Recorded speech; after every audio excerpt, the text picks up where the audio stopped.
Esta noche, quiero invitarles a acompañarme al estudio de la primera carta de Juan.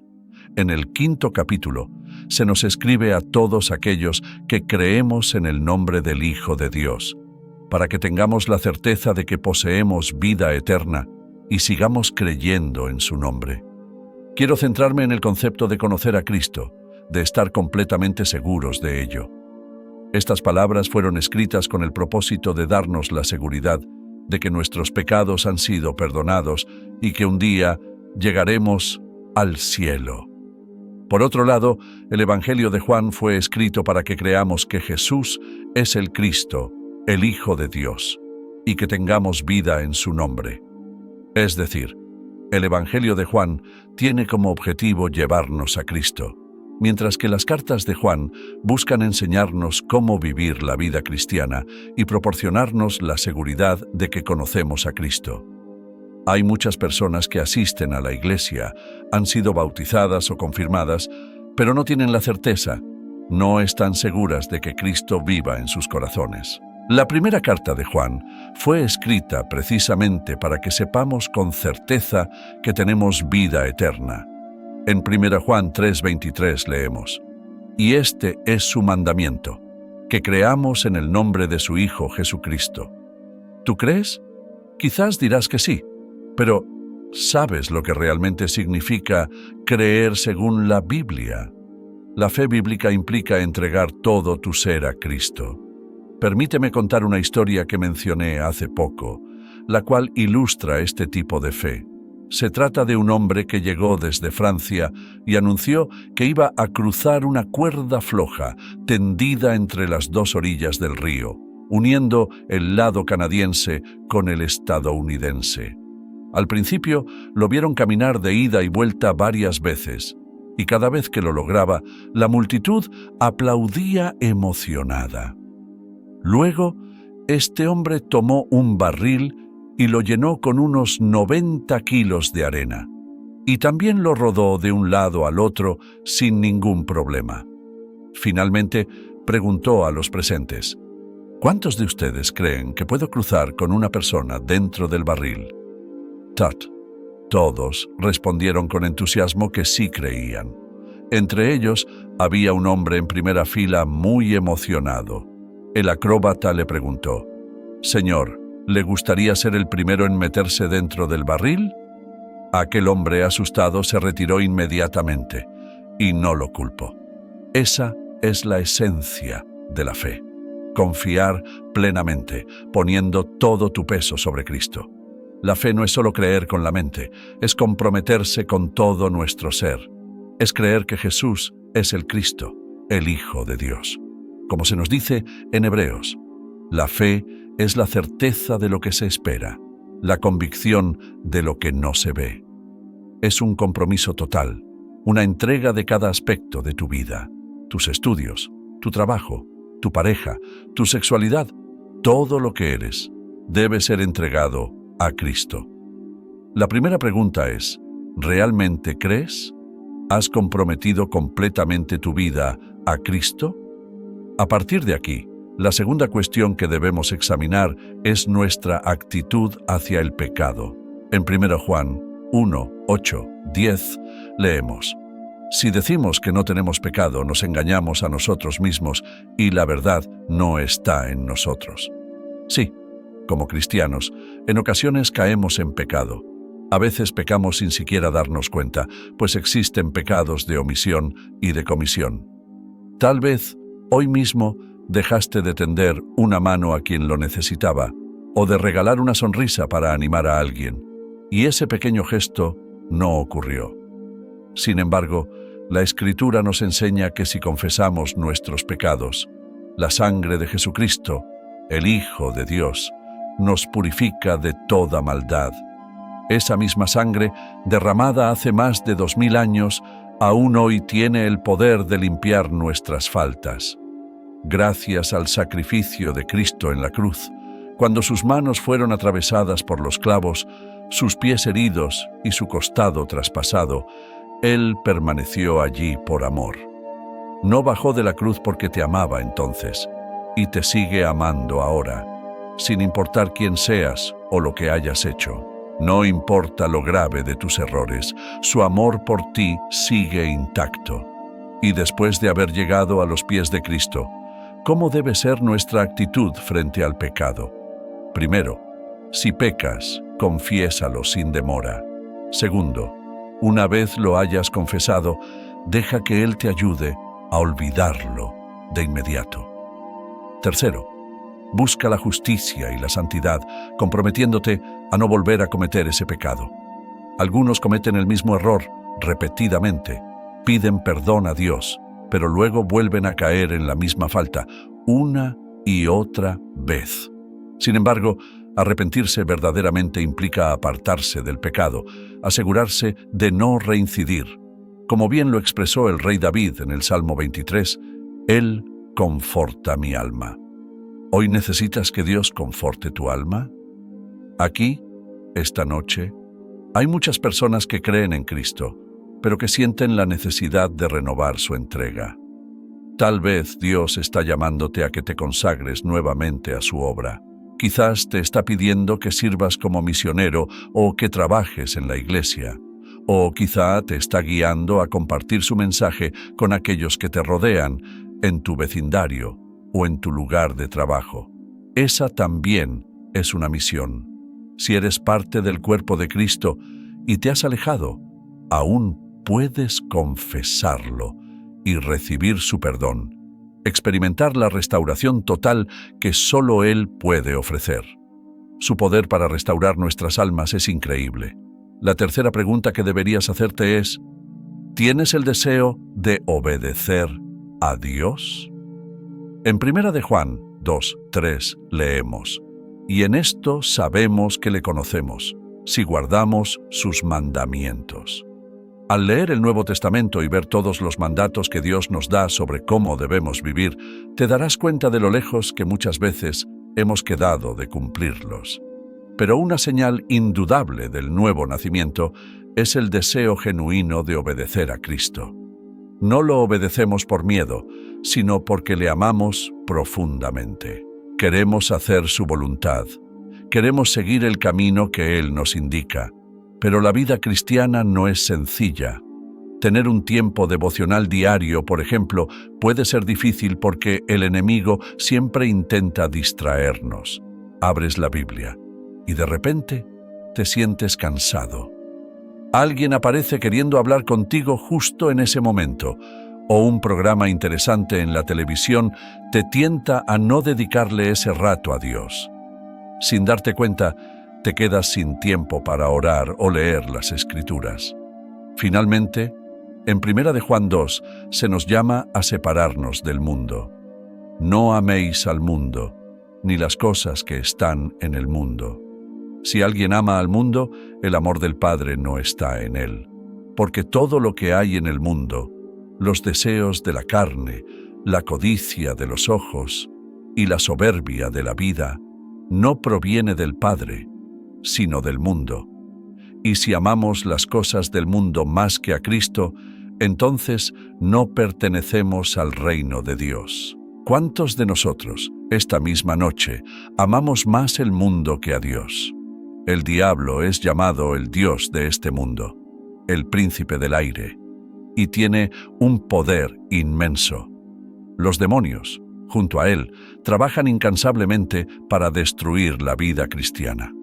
En el momento en que aceptas a Cristo en tu corazón, el diablo se lanzará contra ti. Te tentará, te pondrá delante situaciones con las que nunca antes habías lidiado. La tentación no viene de Dios, sino del demonio. ¿Y cómo puedes resistirle? Recordemos que Satanás también tentó a Jesús en 3 ocasiones, y estas eran tentaciones muy reales. Pero, ¿cómo respondió Jesús? No discutió, no entró en debates, ni usó su poder divino. Simplemente citó las Escrituras. Cada vez que el enemigo presentaba una tentación, Jesús respondía con un versículo del Antiguo Testamento. Por esta razón, es fundamental memorizar tantas Escrituras como sea posible. A lo largo de los años, he comprendido lo valioso que es tener las Escrituras grabadas en la mente, pero también Me he dado cuenta de que, con la edad, se vuelve más difícil retenerlas. Me hubiera encantado memorizar miles de versículos más cuando era joven. Ahora, mientras tienes la oportunidad, en tus años de juventud, en la etapa de la escuela y los primeros años de vida adulta, es más fácil retener la palabra. Si te tomas el tiempo para memorizar un versículo y lo repites cada semana, te acompañará para siempre. Y cuando el diablo te enfrente, tendrás en tu mano la espada del Espíritu, que es la palabra de Dios. Esta es tu verdadera armadura para combatir a Satanás. ¿Te sientes apartado del mundo? Las Escrituras nos enseñan que el mundo y sus deseos pasajeros desaparecerán, pero aquel que hace la voluntad de Dios permanecerá eternamente. Y a menudo, cuando enfrento una situación, por ejemplo, ver un programa de televisión, una película o participar en alguna actividad del mundo, me hago ciertas preguntas. La primera de ellas es: ¿esto que estoy por hacer viola algún principio bíblico? En segundo lugar, me pregunto: ¿le quita vigor a mi vida espiritual? ¿Siento el mismo fervor hacia Dios después de hacerlo? En tercer lugar, reflexiono: ¿puedo pedir a Dios que bendiga esta acción? Luego, me hago una cuarta pregunta: ¿esto puede ser una piedra de tropiezo para otros? Si alguien más, que comparte mi fe, me viera haciendo esto, ¿los podría hacer caer? Y finalmente, la quinta pregunta que me planteo es: ¿amo a los demás cristianos sin importar su denominación? ¿Amo verdaderamente a las personas? ¿Siento compasión suficiente por los pobres como para hacer algo concreto por ellos? ¿Amo a mis vecinos, incluso aquellos que tienen un color de piel diferente? ¿Es un amor sincero o solo una fachada? Las Escrituras nos dicen que sabemos que hemos pasado de la muerte a la vida si amamos a nuestros hermanos. Pero muchos creyentes hoy en día, que no caminan junto a Cristo, consideran otras cosas más atractivas que seguir sus pasos. Nos hacemos preguntas como estas para reflexionar sobre cómo podemos vivir en una sociedad moderna y estar separados del mundo controlado por el diablo. Solo podemos lograrlo con la ayuda de Cristo. Y, por último, si verdaderamente conoces a Cristo, no practicas el pecado. En la primera carta de Juan 5:18 se nos dice: sabemos que el que ha nacido de Dios no vive en pecado. Aquel que nació de Dios lo protege, y el maligno no puede tocarlo. El diablo no tiene poder sobre él. Quizás te preguntes: ¿pero qué significa no pecar? Esa palabra significa que no practicas el pecado habitualmente, que no vives en él. Puedes cometer errores, gritar de frustración o caer una vez, 2 veces, 10 veces o incluso muchas más. Pero no te acostumbres al pecado, no lo repitas una y otra vez. Confiesa, renuncia y deja atrás ese mal. Señor, ayúdame, dices, reconociendo lo débil que eres. Necesitas su fortaleza para poder vivir según sus caminos. Y luego hay un testimonio del Espíritu. Si realmente conoces a Cristo, lo sabrás porque su Espíritu da testimonio dentro de ti. Es el Espíritu quien asegura a tu espíritu que eres un hijo de Dios. ¿Cómo lo sé? No es solo porque la palabra de Dios lo afirma o porque mi vida me lo indica.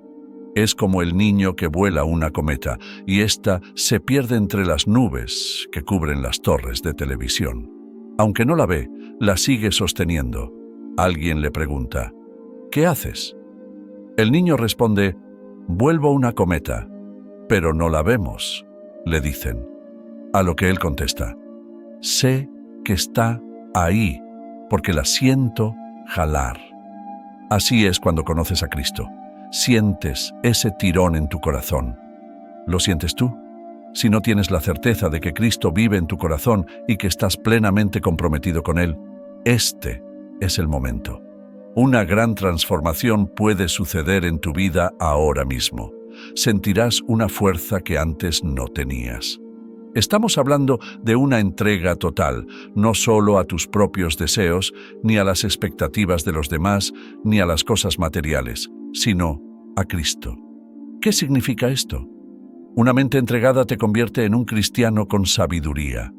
Una vida sexual entregada te hace un cristiano íntegro y lleno de vida. El sexo no es malo. Dios lo creó. Es uno de sus grandes dones para disfrutar y para la continuidad de la vida. Pero este regalo fue diseñado para el matrimonio, para la reproducción y el gozo del amor conyugal. Cualquier otro uso es solo el reflejo de problemas espirituales no resueltos. Problemas que solo Cristo puede sanar. Un cuerpo entregado te hace un cristiano útil. En Romanos 6 se nos enseña que debemos considerarnos muertos al pecado, pero vivos para Dios en Cristo Jesús. No permitas que el pecado gobierne tu cuerpo mortal. No te dejes dominar por deseos malos. No ofrezcas tu cuerpo como un instrumento de injusticia, sino ofrécelo a Dios como alguien que ha pasado de la muerte a la vida. Os ruego, hermanos, por la misericordia de Dios, que presentéis vuestros cuerpos en sacrificio vivo, santo y agradable a Dios. Nuestros cuerpos le pertenecen a Él. Son el templo del Espíritu Santo. Ahora, un corazón entregado te convierte en un cristiano devoto. La Asociación Española de Cardiología señala que un gran porcentaje de la población padece enfermedades del corazón. Sin embargo, también sufrimos enfermedades espirituales del corazón. La Biblia habla de ello. El engaño está en el corazón del hombre. Proverbios 12. La inconstancia. Proverbios 14. La maldad. Proverbios 18. El pecado que lo ata. Proverbios 22. El verdadero problema del corazón humano es espiritual. Por eso necesitas acudir a la cruz, buscar el perdón y encontrar una nueva vida. Él promete darte un corazón nuevo y transformarte por completo. Finalmente, una voluntad entregada te convierte en un cristiano decidido y comprometido. Todos tenemos en nuestro interior tres partes: la mente, las emociones y la voluntad. Las Escrituras dicen que quien lo desee, que venga. No se trata de quien lo merezca o lo entienda completamente, sino de quien lo quiera. La puerta del reino de Dios está abierta para todos, para vivir una vida victoriosa, una vida gloriosa en la que conoces tu propósito y tu destino. Hace unos años leí sobre una gran reunión en Madrid donde se habló de Cristo, quien murió en la cruz y resucitó por nosotros. Al finalizar, se ofreció a los asistentes aceptar a Cristo. Algunos dijeron «quiero», otros dijeron «no quiero». ¿Tú de cuál serás? ¿En qué grupo estarás? Porque en este momento puedes tomar la decisión de decir «no quiero». ¿Qué dirás esta noche? Yo te invito a que hoy digas «quiero», si en tu corazón reconoces a Cristo y deseas vivir una vida como la que hemos hablado, aunque sientas que no tienes la fuerza o la energía, aunque sientas que no puedes hacerlo, pero estás dispuesto a comenzar, Dios te dará la ayuda que necesitas. Hoy, con su ayuda, puedes entregar tu vida a Él como tu Salvador, Señor y Maestro. Y Él puede llamarte a servirlo en otras partes del mundo. Mi hijo mayor, Fernando, acaba de regresar de África, donde vio el sufrimiento humano en una magnitud inimaginable. ¿Qué haría Dios contigo en lugares como ese? ¿Qué vas a decir hoy? ¿Quiero o no quiero? Te invito a que te levantes, todos los que hoy quieran abrir su corazón a Cristo, recibirlo y entregarse a Él. ¿Quieres saber que irás al cielo? ¿Quieres vivir para Cristo y servirlo? Si has venido con amigos o familiares, ellos te esperarán. ¿Por qué te pido que vengas públicamente? Porque Jesús dijo, si no estás dispuesto a reconocerme delante de los hombres, tampoco te reconoceré delante de mi Padre en los cielos. Hay algo poderoso en venir al frente y hacerlo públicamente que agrada a Cristo y refuerza el compromiso. Si eres parte del coro, ven. Si eres maestro, ven. Incluso si eres pastor y no estás seguro de cómo estás ante Dios, levántate y ven a Dios. Él es infalible. En varios pasajes de las Escrituras, la Biblia anticipa el día del juicio venidero y el período de castigo que caerá sobre el mundo. Así como lo profetizó Jeremías, Jerusalén fue juzgada. Él advirtió que, a menos que la ciudad se arrepintiera de sus pecados, el juicio inevitablemente llegaría, y así sucedió. Aquellos que fueron llevados cautivos por Nabucodonosor hasta Babilonia, a unos 2.400 kilómetros de distancia, experimentaron el peso de esta profecía. Entre ellos se encontraba un joven llamado Daniel y sus amigos, apenas adolescentes, quienes también fueron llevados como prisioneros. Daniel fue uno de los jóvenes elegidos por Nabucodonosor para ser entrenado en la corte real, instruido en todas las artes y ciencias de los babilonios. Cuando comienza este capítulo, Nabucodonosor ya había muerto. Daniel, quien fue tanto su amigo como su profeta y primer ministro, quedó relegado en el olvido, pues ahora un nuevo rey ocupaba el trono, Belsasar, nieto del gran monarca. En aquel tiempo, Babilonia era el imperio más vasto y poderoso del mundo, una nación incomparablemente rica. La Biblia nos describe a Belsasar como un rey joven, adinerado y poderoso, pero también arrogante y egocéntrico. Según las enseñanzas bíblicas, Dios detesta el orgullo. Jesús, años más tarde, en Mateo 23, diría: el que se ensalza será humillado. Si pretendes exaltarte, dejando de lado a Dios, creyendo que puedes resolver tus problemas sin su ayuda, el Señor te advierte que caerás. Además, Belsasar era un hombre frívolo, hedonista, amante de la vida fácil y del placer. La Biblia dice: «Ay de los que viven despreocupadamente». Y en este caso, Belsasar, con todo su poder y riqueza, encarnaba esa despreocupación. Mientras tanto, su padre, un gran general, estaba en las fronteras, obteniendo victoria tras victoria en la guerra, pero él decidió organizar una celebración monumental. Deseaba que fuera la fiesta más grandiosa que Babilonia jamás hubiera presenciado. Con todo el esplendor, la opulencia y las riquezas de Babilonia, Belsasar ordenó un festín sin precedentes. Contrató a los mejores bailarines, los vinos más exquisitos y la comida más refinada. Invitó a 1000 de sus nobles que llegaron en carruajes adornados con joyas, dispuestos a disfrutar de aquella noche de excesos. En los majestuosos jardines colgantes que Nabucodonosor había mandado construir para su esposa Meda, una de las 7 maravillas del mundo, Belsasar se embriagó. Allí estaba, como rey de un imperio, disfrutando del banquete, el centro de todas las miradas, danzando sin cesar durante toda la noche. Pero la Biblia advierte: no se engañen, Dios no puede ser burlado. Lo que el hombre siembre, eso también cosechará. Y Belsasar, sin darse cuenta, estaba a punto de enfrentarse al juicio divino. Había cruzado la línea.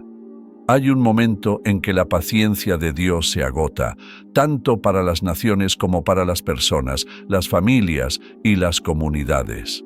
Como dijo Job: los que siembran iniquidad cosecharán desgracia.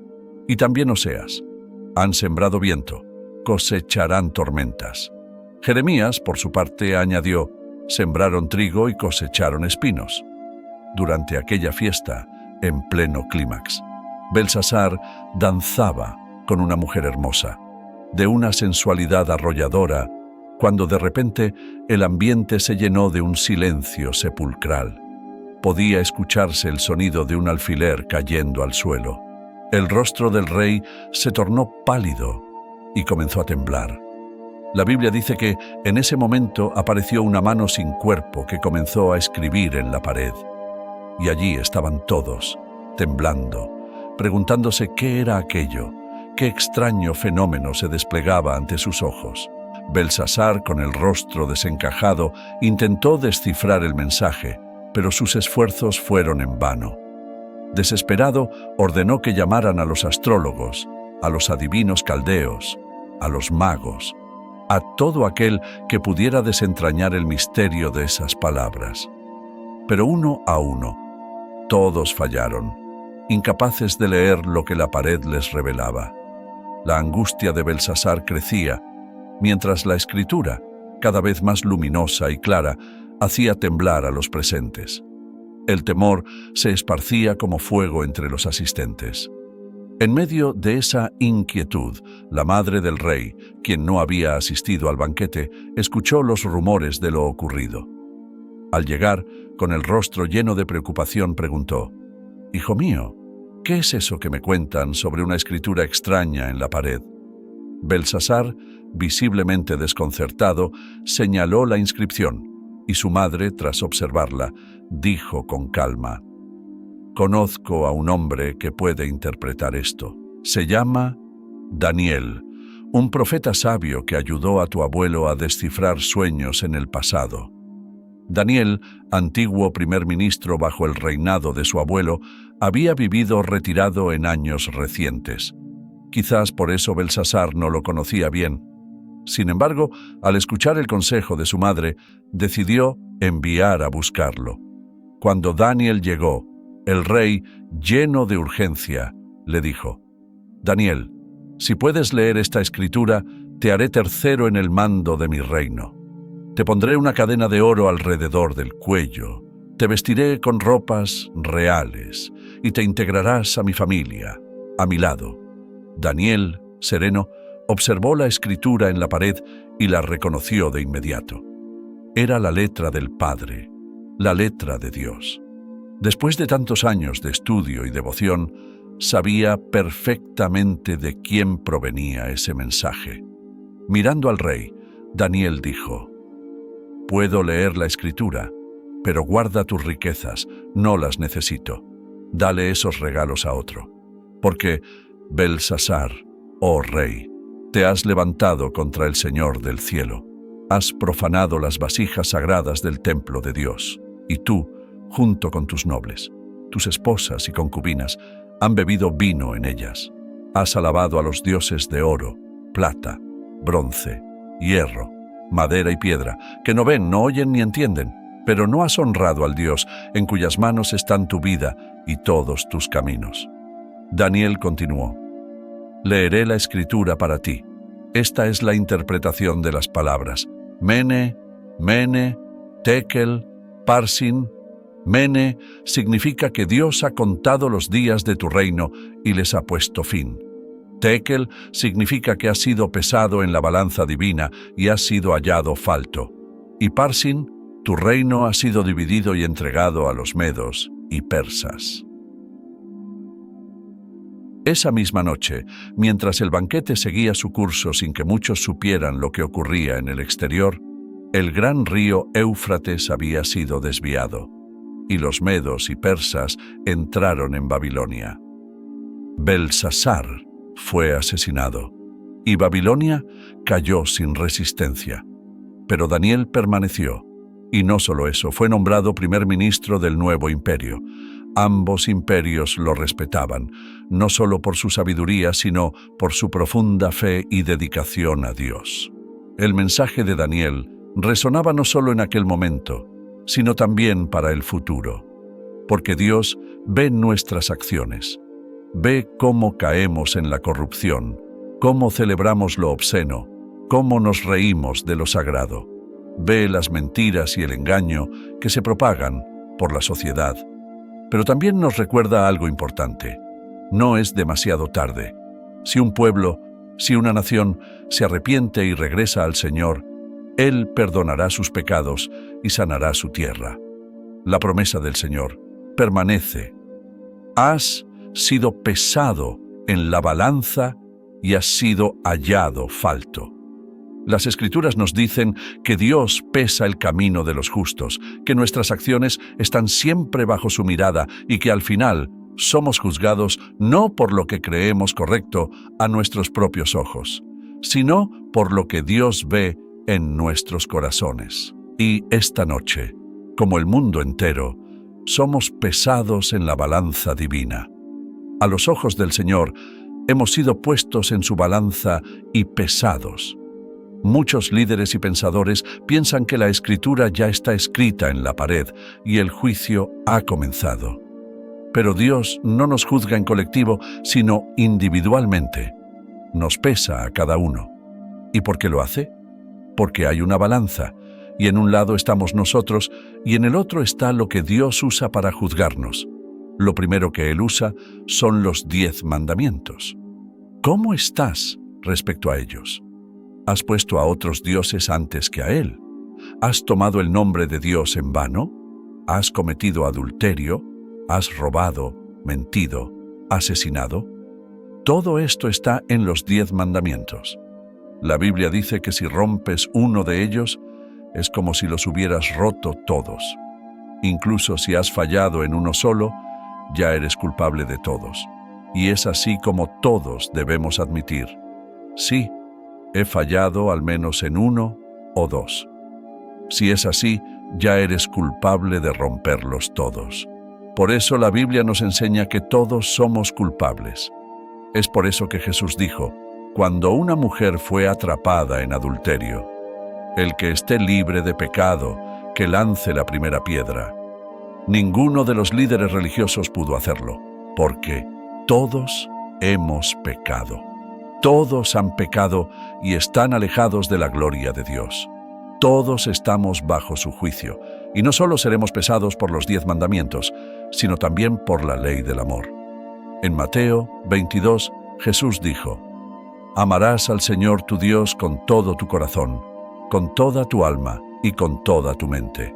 Este es el primer y más grande mandamiento. Y el segundo es semejante: amarás a tu prójimo como a ti mismo. De estos 2 mandamientos dependen toda la ley y los profetas. Todo se resume en el amor. Amar a Dios con todo tu ser y amar a tu prójimo, que es cualquier persona con una necesidad. Jesús nos enseñó esto en la parábola del buen samaritano. Cualquiera que necesite de ti es tu prójimo, y debes amarlo como te amas a ti mismo. Esto es lo que Jesús dijo, y por esta ley también seremos juzgados. En tercer lugar, seremos pesados en comparación con la persona de Jesucristo. La Biblia dice en el Salmo 89, ¿quién en los cielos se comparará con el Señor? ¿Quién entre los ángeles es semejante a Él? Isaías también dice, ¿a quién me compararán? ¿A quién me harán igual? Dios dice, sed santos, porque yo soy santo. Si no lo sabes, Jesucristo fue el único hombre justo y santo que ha existido. Aunque en algunas culturas se hable de hombres santos, Jesús fue el único verdaderamente santo en toda la historia. Y si no vivimos como Él, si no somos como Él, estamos lejos de los requerimientos de Dios. Dirás, ¿cómo puede alguien vivir como Jesús? Nadie puede, y por eso todos debemos reconocer: soy un pecador. Dios nos va a pesar con Cristo, con los 10 mandamientos y con la ley del amor, pero también nos juzgará por nuestras acciones. Seremos juzgados por aquellos pecados de omisión que ni siquiera sabíamos que habíamos cometido. En Mateo 25, Jesús nos recuerda: tuve hambre y no me diste de comer. Tuve sed y no me diste de beber. Fui extranjero y no me acogiste. Estuve desnudo y no me vestiste. Estuve enfermo y en prisión y no me visitaste. Pero la gente preguntará: Señor, ¿cuándo te vimos desnudo o hambriento o sediento? Y Él responderá: así como no lo hiciste con uno de los más pequeños, tampoco lo hiciste conmigo. Esto se aplica a todas las personas que hemos ignorado, no hemos cumplido, y Jesús pronunciará juicio. Él dijo: los que son culpables de pecados de omisión irán al castigo eterno, pero los justos a la vida eterna. Dirás: me siento devastado. ¿Cómo podrá alguien pasar? No podemos. Jesús dijo en Apocalipsis 3: conozco tus obras, no eres ni frío ni caliente. Ojalá fueras frío o caliente, pero como eres tibio, te vomitaré de mi boca. Escucha, habrá muchas personas que tú crees que irán al cielo, pero no entrarán. En quinto lugar, seremos juzgados por nuestras oportunidades. Jesús dijo: a quien mucho se le da, mucho se le exige. Piensa en vivir en España, con tantas ventajas, iglesias en casi cada esquina, Biblias disponibles en cada hogar, programas religiosos en la radio y la televisión. Él nos juzgará por las oportunidades que hemos tenido y no hemos aprovechado. Piensa en toda la literatura cristiana que está disponible y cómo no la hemos utilizado. A quien mucho se le da, mucho se le exige. Dirás: incluso en eso he fallado. Sí, lo has hecho. Pero aquí está la buena noticia: el Evangelio. El Evangelio son las buenas nuevas para aquellos que reconocen que son culpables. Dios envió a su Hijo, Jesucristo, a morir en la cruz por ti. Él tomó tus pecados y los puso sobre Cristo. Cristo se convirtió en pecado por nosotros. Él dijo que los justos y los íntegros heredarán el cielo. Entonces, ¿cómo puedes ser justo y íntegro cuando no lo eres? No puedes. Pero en la cruz, Cristo proveyó justicia para ti. Él te da la justicia que no tienes. Hoy, eres aceptado por Dios no por ser bueno, no por haber leído la Biblia, ni por haber predicado a multitudes, sino por lo que Cristo ha hecho por ti. Eres aceptado en Él. Y este es tu privilegio en este momento. Puedes apropiarte de lo que Cristo hizo en la cruz y salir de aquí con el peso suficiente para entrar al cielo, con el peso necesario para que tus pecados sean perdonados y para vivir una vida nueva. Has sido pesado en la balanza de Dios y has sido encontrado falto. ¿Todavía te falta? La última palabra aquí es peres, que significa dividido. El reino está dividido.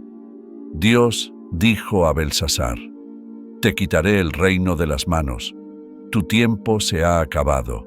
El juicio te ha alcanzado y es demasiado tarde.